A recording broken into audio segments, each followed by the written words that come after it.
ada pengertian kalimat sapaan. Sapaan adalah morfem, kata, atau frase yang digunakan untuk menyapa, menegur, menyebut orang yang diajak bicara, atau untuk saling merujuk dalam situasi pembicaraan. Dan yang berbeda-beda menurut sifat hubungan antara pembicara. Ada juga yang mengemukakan bahwa apabila seseorang berbicara dengan orang lain, pemilihan bentuk linguistik ditentukan oleh hubungan antara pembicara dengan mitra bicara berdasarkan azas relasional. Bahwasannya, sapaan digunakan apabila kita hendak mulai suatu percakapan atau jika hendak minta perhatian lawan bicara. Jadi, dapat disimpulkan bahwa kalimat sapaan merupakan kalimat yang digunakan dalam menegur sapa seseorang yang diajak berbicara atau orang kedua atau menggantikan nama orang ketiga. Selanjutnya itu ada fungsi kalimat sapaan. Penggunaan kalimat sapaan tentunya memiliki beberapa fungsi dalam kehidupan sehari-hari. Berikut beberapa fungsi dari penggunaan kalimat sapaan. Yang pertama, itu menegur atau menyapa lawan bicara. Yang kedua, menarik perhatian orang lain. Yang ketiga, menunjukkan kesopanan dan kelas sosial. Yang keempat, menyatakan hubungan sosial antara penutur dengan lawan bicara.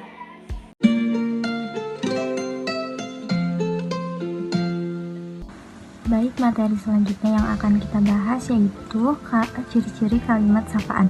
Ciri-ciri kalimat sapaan itu terbagi menjadi 4. Yang pertama yaitu pada penulisan huruf awal menggunakan huruf kapital, dan yang kedua menyesuaikan dengan situasi dan kondisi yang ada, dan yang ketiga dipengaruhi oleh adat istiadat, dan yang terakhir keempat dalam penggunaannya dipengaruhi oleh status. Selanjutnya, selain ciri-ciri, terdapat juga kaidah penulisan kalimat sapaan. Nah, yang pertama yaitu huruf awal kata sapaan menggunakan huruf kapital. Yang kedua, apabila disertai nama diri, sapaan dapat menggunakan singkatan maupun dalam bentuk ditulis dengan lengkap. Dan yang ketiga, bentuk sapaan singkat dapat digunakan apabila tidak disertai nama diri.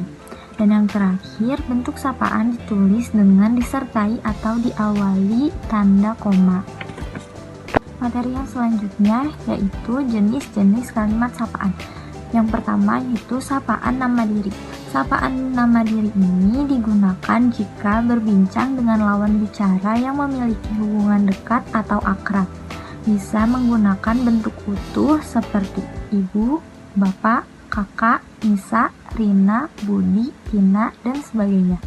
Bisa juga menggunakan singkatan seperti Bu, Pak, Kak, Nis, Rin, Bud, dan sebagainya. Yang kedua, sapaan kata ganti orang atau pronomina persona.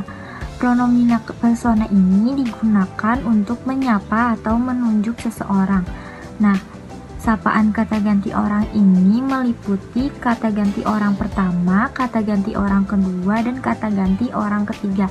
Nah, kata ganti orang pertama ini menunjukkan diri sendiri atau penutur. Dan yang kedua, kata ganti orang kedua ini menunjukkan orang yang disapa atau lawan bicara kita.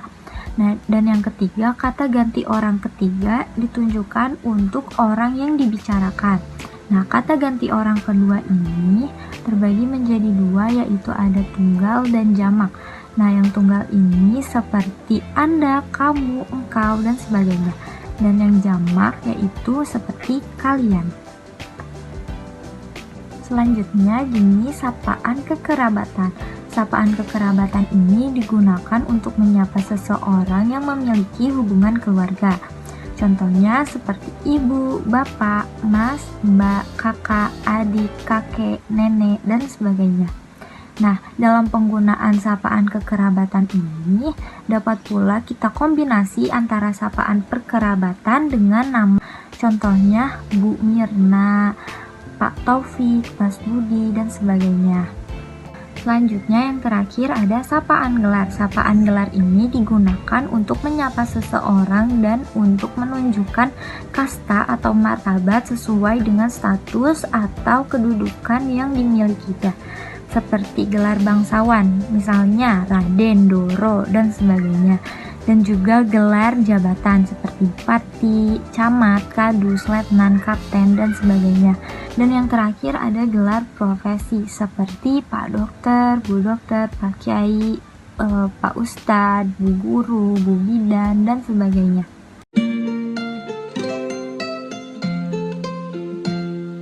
Baiklah, terima kasih untuk materi selanjutnya akan dibahas oleh saya, Nadila Pratiwi.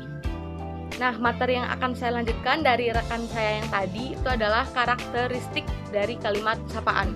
Nah, karakteristik kalimat sapaan ini ada dua ya teman-teman. Yang pertama itu tidak mempunyai perbendaharaan atau kosakatanya sendiri. Nah, ada perbedaan kultur dan dialektika dalam masyarakat turut mempengaruhi cara penggunaan kata sapaan di berbagai wilayah di Indonesia ini. Nah, di negara kita tanpa kita sadari nih, banyak banget kita itu mengambil beberapa istilah dari bahasa daerah penduduk setempat yang kemudian sering dipakai dalam percakapan kita di kehidupan sehari-hari.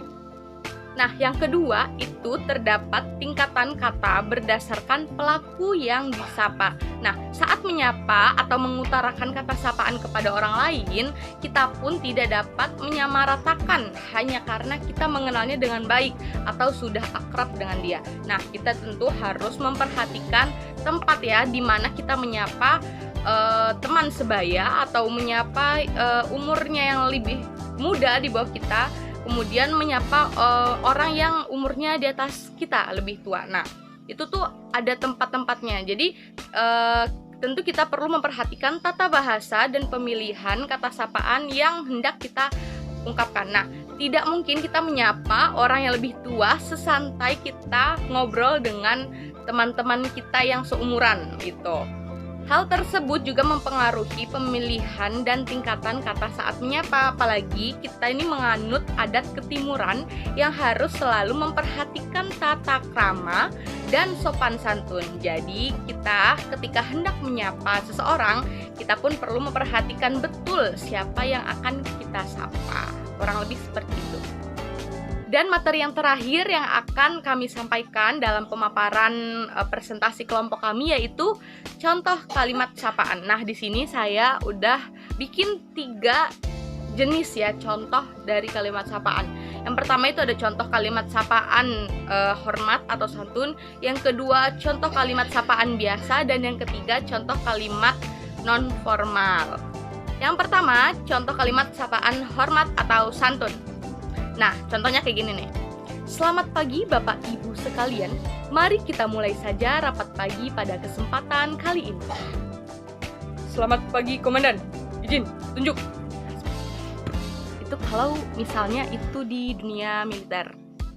Yang ketiga, selamat datang para hadirin sekalian.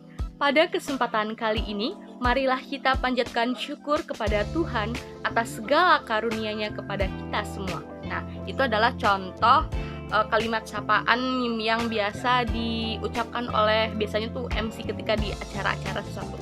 Oke, yang kedua adalah jenis contoh kalimat sapaan biasa. Nah, contohnya kayak gini. Halo adik-adik, bagaimana kabarnya hari ini? Itu satu. Yang kedua, hai Fajar, akhirnya kita jumpa juga ya. Yang ketiga, selamat pagi semuanya, berjumpa lagi bersama kami di program siaran pagi hari ini, Si Gosip Slay.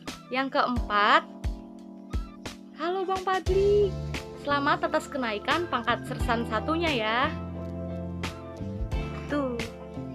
Jenis kalimat sapaan yang terakhir atau yang ketiga ini adalah jenis kalimat sapaan tidak formal. Nah, biasanya yang tidak formal ini biasa kita ucapkan itu ketika bersama teman-teman sebaya gitu. Jadi bahasanya santai, nggak perlu yang kaku-kaku banget menurut KBBI, kurang lebih seperti itu. Biasanya juga yang tadi saya maksud dialek itu, yang bahasa ada apa ya, bahasa daerahnya atau logat-logat daerahnya. Nah, biasanya itu dipakai ketika kalimat sapaan tidak formal ini gitu. Misalnya sedang bersama ngobrol sama-sama teman sebaya, kurang lebih seperti itu. Atau ngobrol juga sama umurnya yang di atas kita berapa tahun gitu.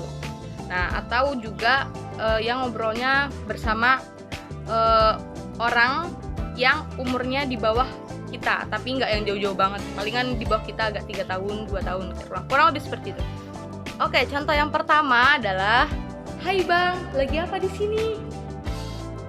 Yang kedua, Aisyah, cie, besok ulang tahun nih ye. yang ketiga, Oi Bang Dika, makin ganteng aja kalau aku tengok ya. nah itu adalah contoh logat dari Batak, dialek dari daerah Sumatera Utara. Dan yang terakhir, yang keempat, Kamu tumben amat telat masuk kelas. Oke, baiklah, mungkin segitu saja pemaparan dari kelompok 3 yang dapat kami sampaikan. Kurang dan lebih mohon dimaafkan. Wabillahi taufiq wal hidayah. Wassalamualaikum warahmatullahi wabarakatuh. Belum selesai menang Hong Cino, Pak Moyo terguling ke Bengawan Solo, tengah irama alunan Hong Cino, Pak Moyo pulang jalan ke Loyora.